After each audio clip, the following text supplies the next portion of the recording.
Hey guys, today we will see how to create users in Joomla 4. In order to create a new user in Joomla, you need to navigate to the Users option located in the control panel. From there, select the Manage option and then click on New. You will then need to fill in the user details, including their name, login name, password, email address, and customization options. In the Assigned User Group section, choose the user role and define any necessary language and accessibility settings. Once all of this information has been completed, you can save it.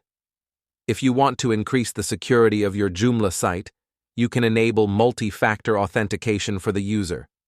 To do this, navigate to the Manage section of the control panel and select Multi-Factor Authentication. Then, click on Add a new verification code and choose an authentication method such as Google Authenticator. Enter the 6-digit verification code and save it.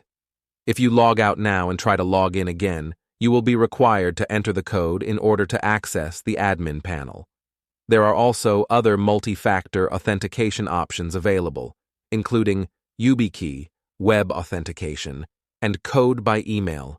By setting up multi-factor authentication during the user creation process, you can enhance the security of your Joomla site and protect sensitive information. That's all for now.